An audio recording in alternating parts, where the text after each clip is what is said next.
A few moments later.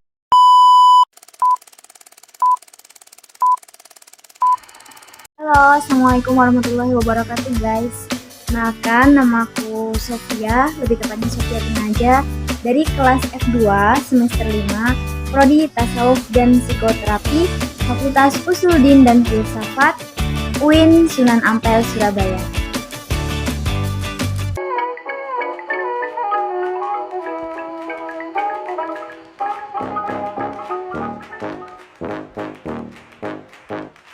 Oke guys, jadi dalam video kali ini kita akan membahas mengenai program penanggulangan dan pencegahan konflik sosial gitu ya. Nah, kita akan bagi menjadi 4 subbab. Untuk yang pertama itu ada upaya penurunan tingkat pengangguran, kemudian yang kedua ada upaya peningkatan kesejahteraan masyarakat, untuk yang ketiga ada upaya peningkatan akses dan kualitas pendidikan, dan untuk yang keempat atau yang terakhir nanti ada upaya untuk mengatasi penurunan masalah kesehatan mental dan fisik. Oke, jadi ya, untuk yang pertama ini kita akan membahas mengenai bagaimana upaya program penanggulangan penurunan tingkat pengangguran. Nah, seperti yang kita tahu bahwasanya pengangguran dan kemiskinan itu salah satu bentuk ketimpangan sosial yang merupakan isu kompleks gitu, yang saling terkait dan menjadi tantangan besar bagi banyak negara, utamanya Indonesia itu sendiri. Nah, kemudian di sini kita akan bahas ada 10 program gitu ya yang berkaitan dengan upaya pencegahan penurunan tingkat pengangguran itu sendiri gitu. Nah, salah satu pengangguran ini adalah bentuk ketimpangan sosial yang perlu diretas atau bisa kita sebut perlu dicegah dan perlu diberantas gitu. Walaupun memang tidak bisa secara langsung, tapi kita bisa berproses dengan beberapa program penanggulangan yang telah kita rencanakan gitu. Jadi untuk yang pertama ada pendidikan dan pelatihan yang berperan aktif. Nah, jadi pendidikan dan pelatihan yang berperan aktif itu maksudnya bagaimana? Jadi kita adakan pendidikan dan pelatihan yang berkualitas. Nah, itu salah satu kunci untuk meningkatkan kemampuan kerja dan produktivitas individu begitu. Dengan meningkatkan keterampilan, individu itu akan lebih mudah memperoleh pekerjaan yang layak. Dan maksud dari layak itu ya sesuai dengan kriteria yang diinginkan gitu. Sehingga setiap orang bisa memiliki skill dan keterampilan yang mumpuni. Nah, kemudian selanjutnya ada pengembangan usaha mikro kecil dan menengah seperti UMKM yang ada di desa-desa itu, teman-teman. Nah, itu sangat penting ya untuk dikembangkan. Yang mana nantinya ketika usaha kecil ini sudah dikembangkan gitu ya, caranya bagaimana? Dengan pelatihan manajemen usaha. Nah, selain itu perlu dilakukan juga upaya untuk meningkatkan daya saing UMKM. Agar apa? Agar mampu bersaing di pasar global begitu. Nah, selanjutnya ada program ketenaga kerjaan aktif. Maksud dari program ketenaga kerjaan aktif itu bagaimana? Yaitu seperti pelatihan vokasi, magang, dan penempatan kerja. Hal-hal sekecil itu gitu ya, mungkin bagi kita itu hal-hal yang biasa. Nah, tapi itu dapat membantu untuk mengurangi pengangguran dan meningkatkan kualitas tenaga kerja gitu. Kemudian selanjutnya ada perlindungan sosial. Nah, sistem perlindungan sosial ini dapat menjadi jaring pengaman gitu bagi masyarakat yang mengalami kesulitan ekonomi. Seperti bantuan tunai bersyarat atau conditional cash transfer gitu ya. Itu dapat membantu mengurangi kemiskinan dan meningkatkan akses masyarakat miskin terhadap pendidikan dan kesehatan. Kemudian selanjutnya ada pembangunan infrastruktur. Nah, pembangunan infrastruktur ini sendiri bisa menciptakan lapangan kerja baru yang nantinya mendorong pertumbuhan ekonomi gitu. Namun kita juga perlu perhatikan bahwasanya pembangunan infrastruktur itu harus dilakukan secara merata dan melibatkan masyarakat setempat, sehingga yang berperan dalam pembangunan infrastruktur ini tidak hanya pemerintah tapi juga masyarakat gitu. Kemudian selanjutnya ada pertumbuhan ekonomi inklusif. Maksudnya bagaimana? Jadi pertumbuhan yang mampu menciptakan lapangan kerja yang layak gitu. Bagi siapa? Ya bagi semua lapisan masyarakat, tidak hanya masyarakat menengah ke atas, tapi juga dari masyarakat lapisan bawah, menengah, kemudian masyarakat atas begitu. Jadi merata sehingga tingkat pengangguran itu tidak hanya dialami oleh masyarakat yang ada di lapisan bawah. Kemudian ada selanjutnya kebijakan pasar kerja. Jadi kebijakan pasar kerja yang fleksibel dan dinamis itu bisa membantu mengurangi tingkat pengangguran. Nah, tapi yang perlu kita ingat bahwasannya fleksibilitas pasar kerja itu perlu diimbangi dengan perlindungan yang memadai bagi pekerja. Artinya keamanan, kemudian kenyamanan bagi pekerja itu juga harus diperhatikan begitu. Kemudian selanjutnya ada sektor swasta yang aktif. Nah, maksudnya bagaimana? Jadi kebijakan pasar kerja yang fleksibel dan dinamis itu bisa membantu mengurangi tingkat pengangguran. Kan begitu, tadi sudah dijelaskan. Nah, di sini sektor swasta itu juga memiliki peran yang penting dalam menciptakan lapangan kerja. Jadi pemerintah itu perlu gitu ya, menciptakan iklim investasi yang kondusif untuk nantinya bisa mendorong pertumbuhan ekonomi. Nah, jadi keterlibatan sektor swasta yang aktif itu salah satu fondasi penting gitu ya untuk membentuk kemajuan efektif lapangan kerja. Kemudian selanjutnya ada pencanangan kemitraan multi pihak.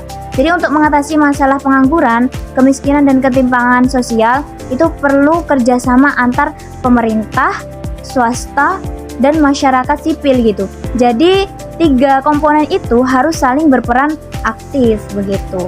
Kemudian yang terakhir ada evaluasi dan monitoring. Sebagaimana ketika kita hidup nih ya sebagai mahasiswa dalam organisasi itu, ketika sudah ada beberapa program kerja itu kan pasti ada yang namanya evaluasi. Nah, sama ini pun ketika ada program penanggulangan seperti ini harus ada evaluasi dan monitoring.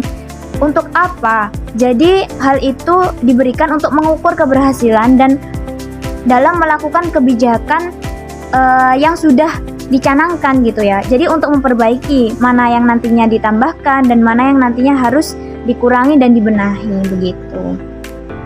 Nah, baik, untuk bab atau bahasan selanjutnya yaitu tentang upaya peningkatan kesejahteraan masyarakat, yang di sini kita fokuskan pada konflik kemiskinan dan ketimpangan sosial. Nah, sehingga diperoleh solusi gitu ya. Di sini kita bahas tentang pemerataan ekonomi. Ya, jadi pemerataan ekonomi itu merupakan upaya yang strategis untuk mengurangi kesenjangan antara kelompok kaya dan miskin. Nah, serta untuk apa? Untuk menciptakan lapangan kerja yang layak gitu bagi seluruh lapisan masyarakat. Dengan distribusi pendapatan yang lebih adil, daya beli masyarakat itu bisa meningkat gitu, sehingga mendorong pertumbuhan ekonomi yang inklusif. Selain itu, pemerataan ekonomi juga berkontribusi pada stabilitas sosial dan politik karena bisa mengurangi potensi konflik yang timbul akibat ketimpangan sosial yang ekstrim gitu. Nah, pemberdayaan ekonomi itu merupakan tanggung jawab bersama. Jadi pemerintah, swasta, dan masyarakat gitu. Jadi 3 komponen pokok itu harus sama-sama saling bekerja sama, tidak bisa hanya dijalankan oleh salah satu komponen pokok saja. Oke, baik, selanjutnya kita akan membahas tentang bagaimana peningkatan dalam akses dan kualitas pendidikan. Nah, saat ini kemudahan akses teknologi dan media sosial ini telah membawa berbagai perubahan besar dalam berbagai aspek kehidupan.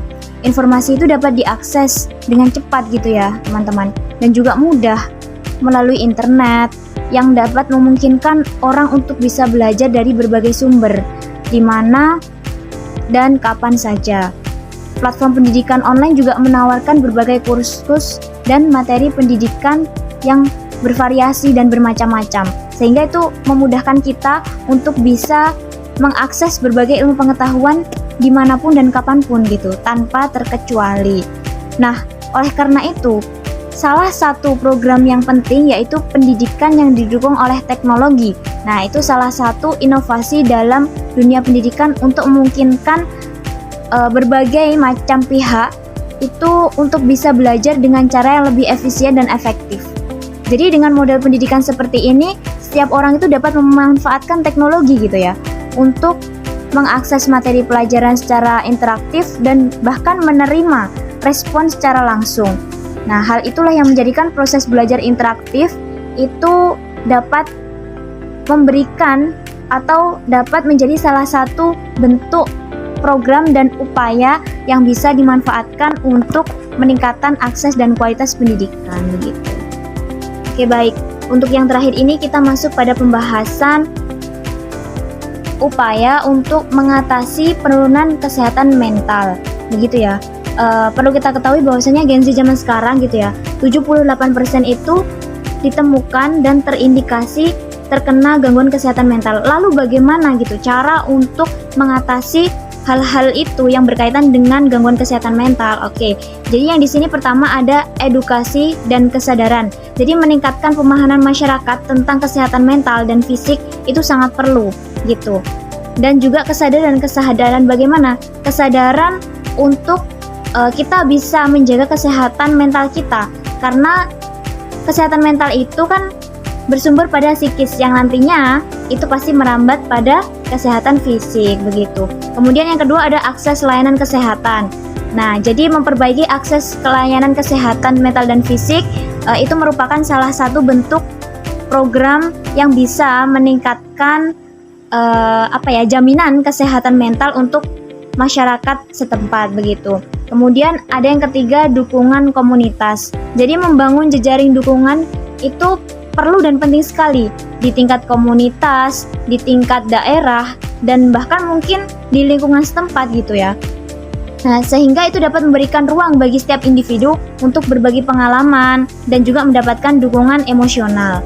Kemudian ada selanjutnya pelatihan keterampilan dalam mengatasi masalah. Jadi kayak problem solving gitu ya.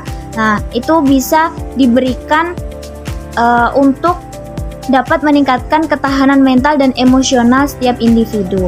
Kemudian selanjutnya ada promosi kesehatan mental. Nah, maksudnya promosi ini bagaimana gitu ya. Jadi promosi itu sendiri yaitu dengan mengadakan program-program yang mempromosikan tentang kesehatan mental itu sendiri. Seperti contoh ada olahraga bersama, kegiatan seni, atau bahkan seminar tentang manajemen stres dan sesuatu yang berkaitan dengan kesehatan mental itu sendiri gitu. Nah, kemudian selanjutnya ada mediasi dan resolusi konflik. Nah, jadi mediasi dan resolusi konflik itu merupakan program untuk menyelesaikan konflik secara damai. Artinya melibatkan gitu ya pihak yang netral dan dapat membantu menyelesaikan perbedaan pandangan tanpa menimbulkan ketegangan lebih lanjut, sehingga masalah itu dapat teratasi dan terselesaikan secara damai.